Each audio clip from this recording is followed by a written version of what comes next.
You're welcome to In-Depth Analysis. Today we have a very critical but interesting topic to talk about. Why do the people of the Southeast believe so much and place their trust on Nnamdi Kanu rather than President Bola Ahmed Tinubu? That's what we'll be dissecting. So let's get a proper insight, because I have just one example to cite. Now, this guy on my screen, his name is Daniel Bala. In the last election, which saw the emergence of President Bola Ahmed Tinubu, he was in the APC camp. But prior to the election proper, he switched camp. He joined the Atiku camp, citing the reason of the Muslim ticket was his reason why he left the APC to join the PDP. Now, he joined the PDP. He was a strong critic, a very, very strong critic of President Bola Ahmed Tinubu. Waiting in no column, saying in the peddle illegal substance. In no complete school. I be no even go school at all. Say the certificate in the peddle is fake. Said all manner of things about Bola Ahmed Tinubu. Waiting he no talk. Said he places 100% loyalty on Atiku. Cited health grounds on President Bola Ahmed Tinubu, that he's not healthy enough to rule the country. And as a matter of fact, he is not credible. He doesn't have the credibility to lead almost over 200 million people. Nothing where he no talk. If I begin talk everything where he talk, time go there against us. But we all know Daniel Bala. But to the glory of God, like we all say, he realized his mistakes after the election, after the whole court process. He realized his mistake, and he went back. He decamped. He abandoned somebody he placed his 100% loyalty on. He abandoned the Atiku camp, and he went back to the APC.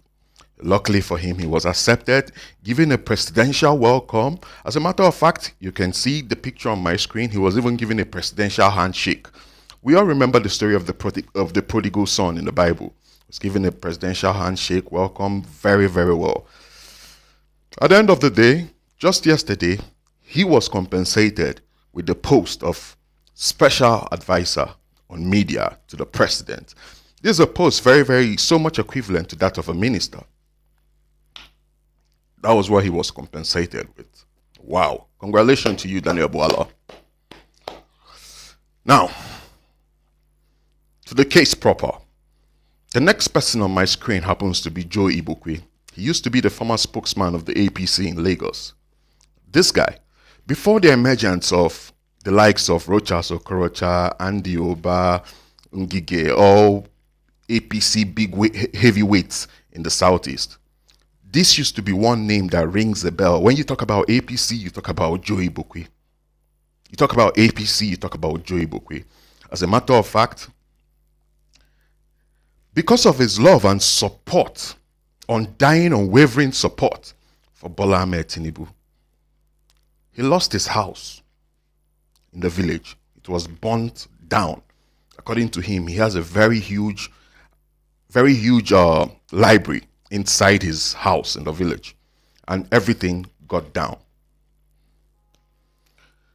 Since his house got down, I don't think he has traveled to his village or went to his village. The last time he was in his village was when he went for the burial rite of his father-in-law. That was the last time. And that was over like 3 years ago. Ever since then, I don't think he has stepped his feet in the Southeast. Why? Because of his love, dedication, and loyalty to President Bola Ahmed Tinubu. Now, he was marked for elimination by the IPOBs. Take him away on sight. Why? Because of his love, loyalty, and dedication to the APC and President Bola Ahmed Tinubu. He led Igbo delegations to support and to show their loyalty during the last presidential election to President Bola Ahmed Tinubu. But up until now, I kept searching the internet to see if I could find something presidential, like a presidential handshake or a presidential thank you or a welcome or some sort of compensation online. Nothing whatsoever. In his last interview on the 24th of September, this is what he said, that he is seen as an anti-Igbo, which is true. Why? Because of his love and support for the APC and President Bola Ahmed Tinubu. Now I see the difference. This person, Daniel Bala, sabotaged, but he was rewarded and compensated with the post of an essay.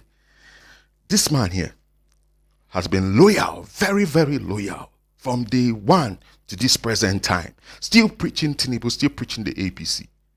Nothing gomam. Not even a handshake. I'm not sure if he has even seen Tinubu since he assumed office as the president. I am not sure. The only picture I saw with him and Tinubu was this one. And only God knows how, when he took this picture with Tinubu, I guess it was when he was still the spokesman of the APC in Lagos. That was when this picture came. That was when he took this picture. Now, let me wrap it up. If you listen to Nnamdi Kanu's broadcast, he has always told the people of the Southeast that the will betray you. The will always betray you. If you like, work for them from today till tomorrow. Nothing for you. In all, it's like it's like a preaching come true. It's like, this is why the people of the Southeast most times believe so much in him, because most times most of the things he says turns out to be reality. And this is one of it. And these are the things where they fuel all this, where they make people, they join insurgency, because most times it's like most of the rebel leaders are right, because they have examples to cite, like things like this. Someone is being rewarded for being a saboteur, and someone is not being rewarded for being loyal. So man, it don't make sense. So man, President Tinubu, I beg, clean shame for this guy. Cleaning shame. I beg, make una help me make sure say Tinubu see this thing, make him wipe shame for this brother. If not, he get a CB. The guy has worked so hard. Like I said, if you talk about the APC back then, when APC started, if you talk about the APC in the Southeast, everybody, the next name you will hear is Joe Igbokwe. So man, Your Excellency, clean shame for this brother I beg. So that people will go believe you more than they believe in Nnamdi, I beg.